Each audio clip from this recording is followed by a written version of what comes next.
Moriá. Olá, amados amigos, irmãos.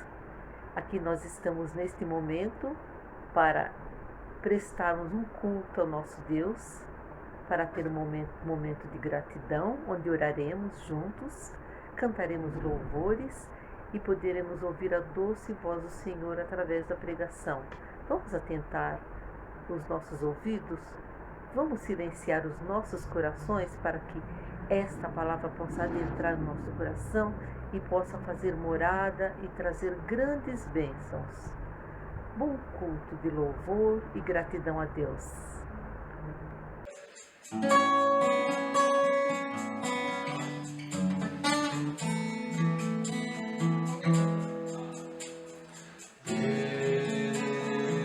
Deus, somente Deus criou o mundo e o que ele é.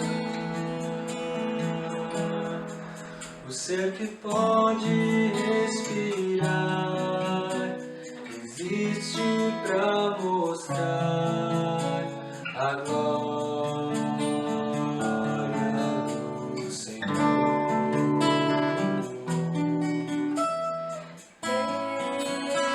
Deus, somente Deus, os seus mistérios pode revelar, os seus desígnios que jamais um dia conheceu, pois Deus somente é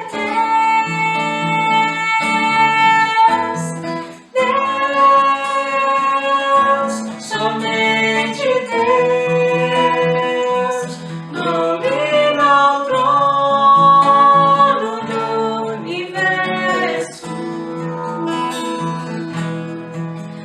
Que a voz da criação se erga para dar louvor somente a Deus. Deus, somente Deus, eternamente em nós há de inspirar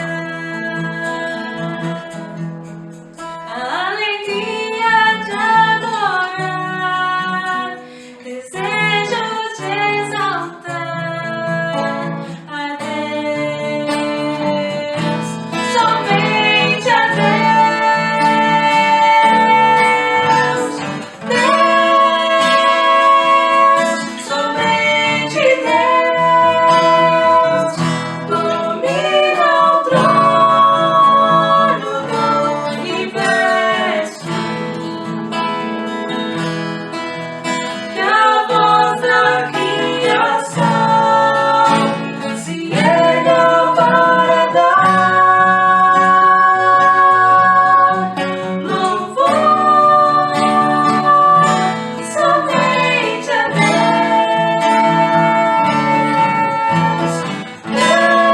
Deus, somente Deus domina o trono do universo.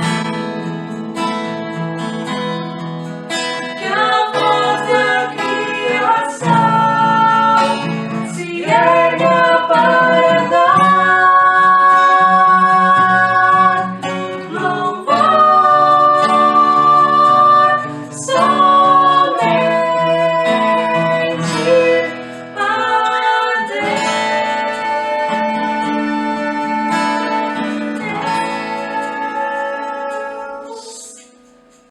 Irmãos, desde muito cedo as crianças aprendem na igreja como elas devem orar. Cabeças baixas, olhos fechados, pensando em Deus e no fim, amém. A cabeça baixa é para mostrar a reverência. Os olhos fechados é para nos concentrarmos na nossa conversa com Deus. E o amém é para dizer que concordamos com aquilo que colocamos diante do Senhor. Então convido a igreja a neste momento abaixar as cabeças, fechar os seus olhos, orar ao Senhor e no final, amém. Vamos orar. Querido Deus e Pai, nós te agradecemos porque o Senhor é um Deus presente, o Senhor é um Deus que nos ouve, o Senhor é um Deus que cuida, que guarda e que protege.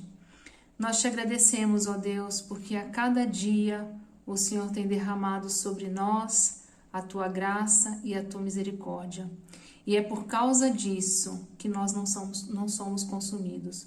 Os dias estão difíceis, as lutas são grandes, há medo, há desespero, há insegurança, há dor, há sofrimento.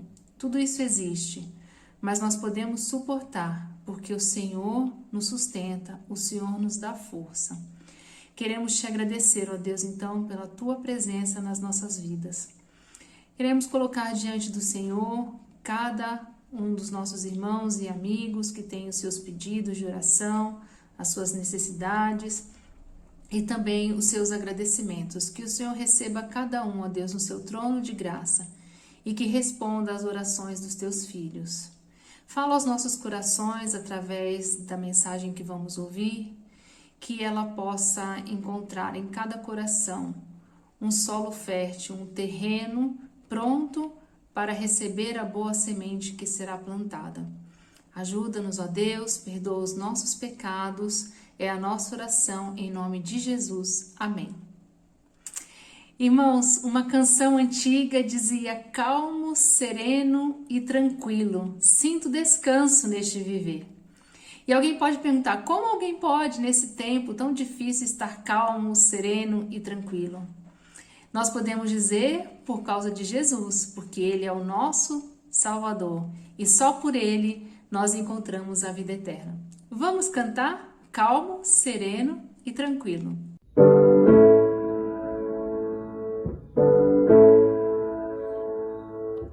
Calmo, sereno e tranquilo, sinto descanso neste viver. Isto devo a um amigo, e só por ele eu pude obter. Ele é Jesus, meu amigo, meu Senhor, o Salvador. Só por ele ganhei a vida eterna com Deus, com Deus. Triste foi sua história, levado à cruz sem pecado algum. Só porque me amou, morreu por mim e não hesitou. Ele é Jesus, meu amigo, meu Senhor, o Salvador. Só por ele ganhei a vida eterna com Deus, com Deus, com Deus.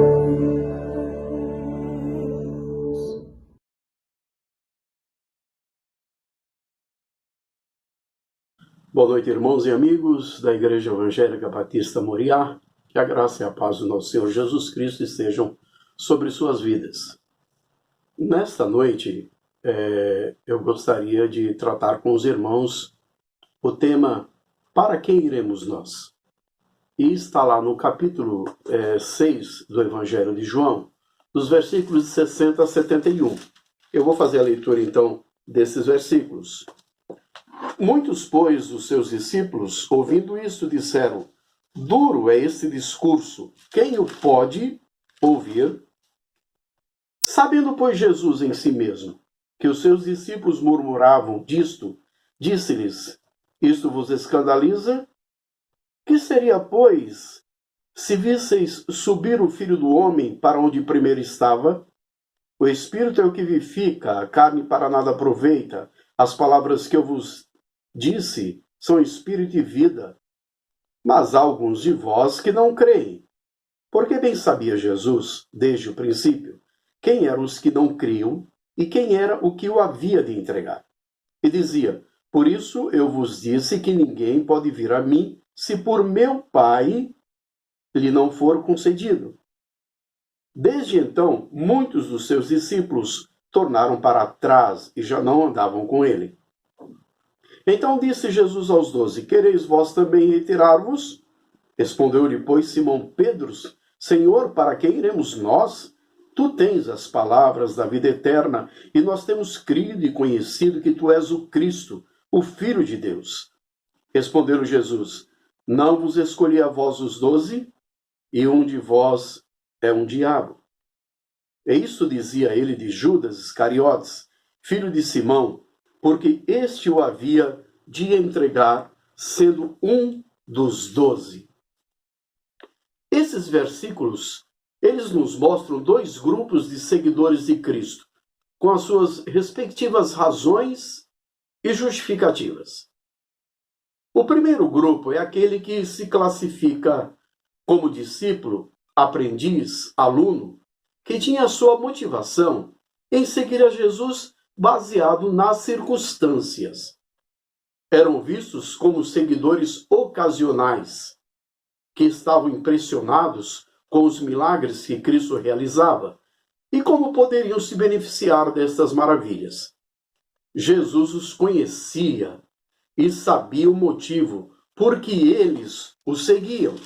E lá no capítulo 6, versículo 25 até o 26, diz assim: e achando-o na outra banda do mar, disseram-lhe: Rabi, quando chegastes aqui? Jesus respondeu-lhes e disse: na verdade vos digo que me buscais, não pelos sinais que vistes, mas porque comestes do pão e vos saciastes. O interesse deste primeiro grupo de discípulos, vemos que era puramente material. Ou seja, eles queriam somente usufruir dos milagres e não compreender o significado espiritual. Isto nos leva a considerar que quando a busca de Jesus é pela motivação certa, ela é nobre. Porém, quando é pela motivação errada, é puro materialismo. Em muitas igrejas hoje, nos deparamos com este grupo de discípulos que, primeiro, estão à busca das bênçãos materiais, mas não lembram do que a palavra de Deus diz em Tiago 4,3. Pedis e não recebeis, porque pedis mal para os gastardes em vossos deleites. Este grupo de discípulos também estão à busca de crescer a todo custo e, para isso, lança mão de todo e qualquer esquema. E não lembram o que diz a palavra de Deus em Atos 5, 36 a 37. Porque há algum tempo levantou-se Teudas, dizendo ser alguém ao qual se ajuntaram os 400 homens, mas ele foi morto e todos quantos lhe obedeciam foram dispersos e reduzidos a nada. Depois dele levantou-se Judas o Galileu nos dias do recenseamento e levou muitos após si, mas também este pereceu e todos quantos lhe obedeciam foram dispersos. Esse grupo de discípulos também está prometendo o fim do sofrimento e busca da satisfação nas bênçãos materiais. E não lembram de que João, no Evangelho, no capítulo 16, 33, relata a palavra de Cristo: tenho-vos dito estas coisas, para que em mim tenhas paz. No mundo tereis aflições, mas tende bom ânimo, eu venci o mundo. E ainda em Apocalipse 2,10, não temas o que hás de padecer, eis que o diabo está para lançar alguns de vós na prisão, para que sejais provados, e tereis uma tribulação de 10 dias. Sê fiel até a morte, e dar-te-ei a coroa da vida. Este grupo de discípulos está convocando indivíduos a serem individualistas, a terem tudo que pela fé possam conseguir. Parece que não leram na terceira epístola de João, versículo 9 e 11, que diz: escrevi alguma coisa à igreja, mas Diótrefes, que gosta de ter entre eles a primazia, não nos recebe. Pelo que, se eu aí for, trarei à memória as obras que ele faz, proferindo contra nós palavras maliciosas. E não contente com isto, ele não somente deixa de receber os irmãos, mas aos que querem receber, ele proíbe de o fazerem e ainda os exclui da igreja. Amado, não imites o mal, mas o bem. Quem faz o bem é de Deus, mas quem faz o mal não tem visto a Deus. Este grupo de discípulos também está exortando as pessoas a desfrutarem do mundo. Mas 1 João, no capítulo 2,15, nos lembra: não ameis o mundo, nem o que há no mundo. Se alguém ama o mundo, o amor do Pai não está nele. Então esse grupo de discípulos só se importa em saber o que Jesus lhe pode fazer.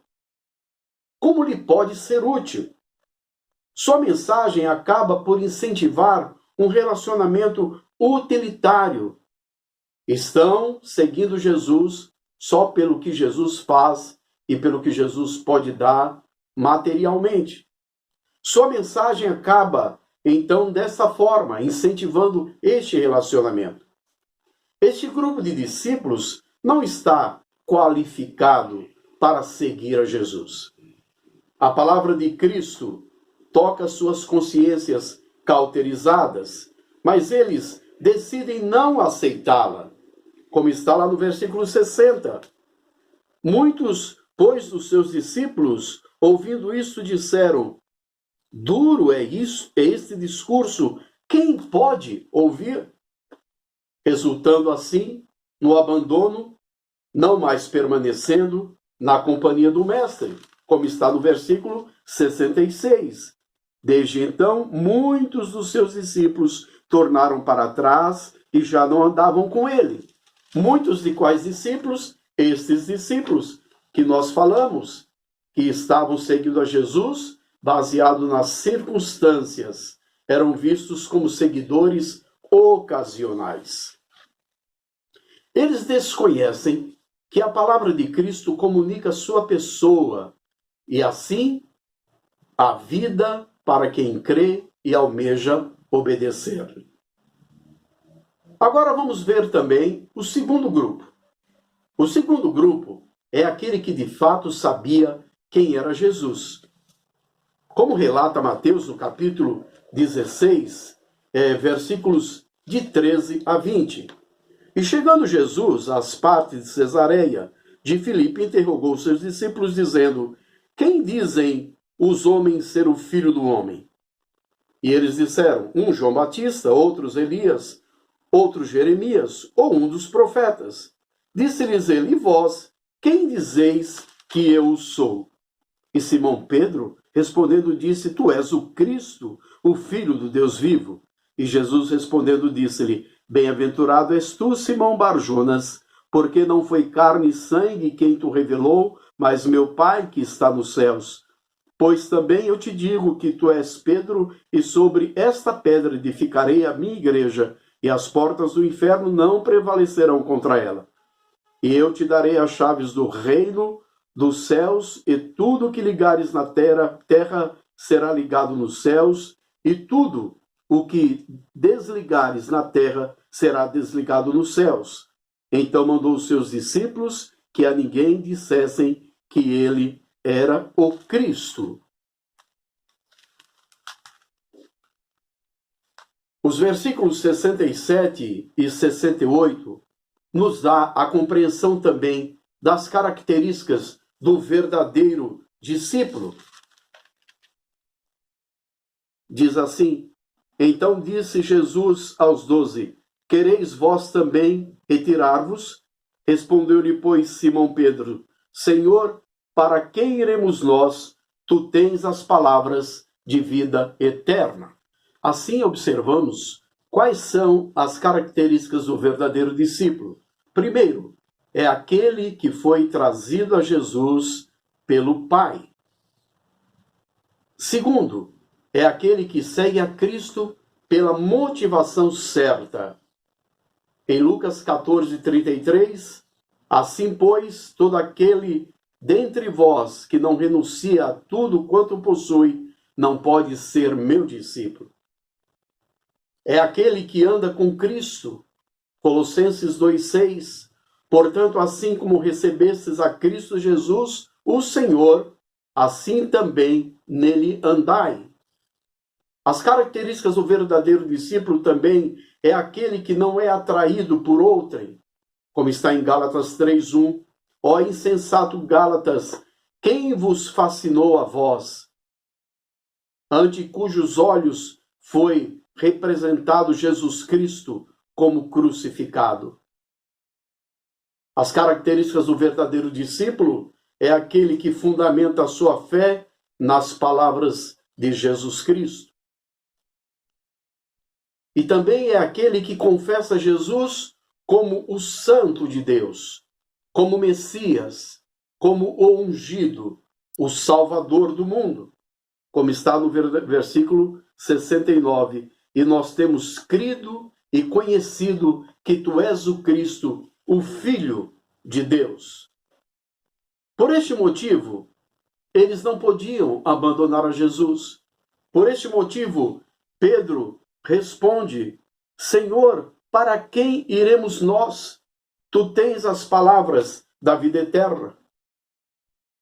A igreja que tem esses discípulos sabe quem é Jesus. Sabe porque o próprio Pai o revelou.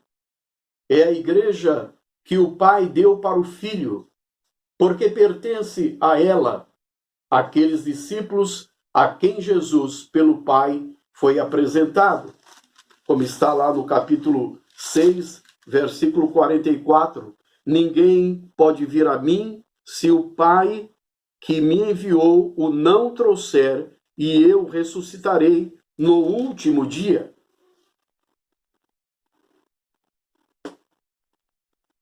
A igreja destes discípulos sabe que a tarefa suprema é a evangelização do mundo. A obra da igreja de Cristo é a evangelização de povos, línguas e nações. Uma informação: 67% da população do nosso planeta ainda não são cristãos. Precisamos estar convencidos de que as pessoas estão perdidas. Sabe, há uma mensagem se infiltrando no meio do evangelho dizendo o seguinte: se os não crentes não irão para o inferno se não ouvir o evangelho, então será mais aconselhável deixá-los como estão. Outra palavra, se somente aqueles que rejeitaram a Cristo serão condenados, então não é tão necessário assim que nos esforcemos tanto para falar de Jesus às demais pessoas. Melhor seria deixá-las na sua ignorância do que levá-las à condenação. Porém, o ensino ministrado na Bíblia toda é que, sem Cristo, os homens estão perdidos e que a sua única esperança de salvação está no Evangelho de Jesus Cristo, que é o poder de Deus para a salvação de todo aquele que crê. Como está em Romanos 1,16, porque não me envergonho do Evangelho, pois é o poder de Deus para a salvação de todo aquele que crê, primeiro do judeu e também do grego. Podemos tomar o texto de Atos 17, os versículos de 30 a 31. Mas Deus, não levando em conta os tempos da ignorância, manda agora que todos os homens em todo lugar se arrependam, porquanto determinou um dia em que com justiça há de julgar o mundo, por meio do varão que para isso ordenou, e disso tem dado certeza a todos, ressuscitando-o dentre os mortos. Paulo em Efésios, no capítulo 2, versículo 1, 3 e 12, descreve o mundo nas seguintes palavras: o mundo está morto em suas transgressões e pecados. Por natureza, são merecedores da ira. Estão sem esperança e sem Deus no mundo. E o texto diz: Ele vos vivificou, estando vós mortos nos vossos delitos e pecados, entre os quais todos nós também antes andávamos nos desejos da nossa carne, fazendo a vontade da carne e dos pensamentos. E éramos por natureza filhos da ira, como também os demais. Estáveis naquele tempo sem Cristo, separados da comunidade de Israel e estranhos aos pactos da promessa, não tendo esperança e sem Deus no mundo. Essa é a condenação, a condição do incrédulo, daqueles que não confessam Jesus como o Santo de Deus, o Cristo, o ungido, o Messias, o Salvador e Senhor. Estão irrevogável e eternamente perdidos, como está em Atos 4:12, e em nenhum outro há salvação, porque debaixo do céu nenhum outro nome há, dado entre os homens, em que devamos ser salvos. A declaração de Pedro nos versículos 68 e 69, que nós lemos, haverá de ser a declaração hoje dos verdadeiros discípulos de Cristo. Vou repetir a declaração de Pedro. Respondeu-lhe, pois, Simão Pedro: Senhor, para quem iremos nós? Tu tens as palavras da vida eterna, e nós temos crido e conhecido que tu és o Cristo, o Filho de Deus. Declaração com convicção. Não há outro para quem ir. Somente Cristo tem palavras de vida eterna. A mensagem que dá vida pelo conteúdo que traz paz. Haveremos que primeiro crer para depois conhecer. Muitos querem fazer como Tomé, ver para crer. Aí não funciona. É imperioso que creiamos. As principais palavras da vida eterna são arrependimento, fé, confissão de pecados, perdão. São estas as palavras que atuam em nosso entendimento e provocam a nossa decisão. Portanto, a igreja composta dos verdadeiros discípulos, primeiro, está à busca das palavras de vida eterna que só Jesus tem. Vai buscar as ovelhas perdidas para que haja um só rebanho e um só pastor. Divulga a mensagem da vida abundante e a ressurreição de Cristo. Convoca indivíduos a serem pessoas comunitárias, a doarem tudo que a fé que liberta das posses permite doar, como está em Atos 2, 44 a 45. Todos os que criam estavam unidos e tinham tudo em comum, e vendiam suas propriedades e bens, e os repartiam por todos, segundo a necessidade de cada um. Exorta pessoas irmanadas transformarem o mundo. Marcos 16, 15 e 16. E disse-lhes: Ide por todo o mundo, e pregai o evangelho a toda a criatura.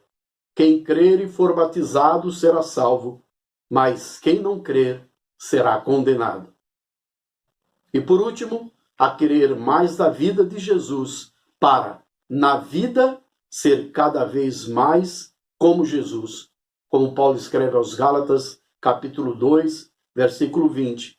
Já estou crucificado com Cristo, e vivo não mais eu, mas Cristo vive em mim. E a vida que agora vivo na carne, vivo-a na fé do Filho de Deus, o qual me amou e se entregou a si mesmo por mim. Como conclusão, cada pessoa que se diz seguidora de Cristo, pregadora do Evangelho, cada comunidade que se diz cristã, precisa se submeter a esse gabarito para descobrir de que grupo faz parte, de que lado você está. Desde então, muitos dos seus discípulos tornaram para trás e já não andavam com ele. Então Jesus disse aos 12: Quereis vós também retirar-vos? Irmãos, que Deus abençoe essa palavra. Que ela admoeste a nossa vida, fazendo-nos entender o nosso papel como discípulo de Cristo, como igreja de Jesus Cristo. Que Deus abençoe a todos.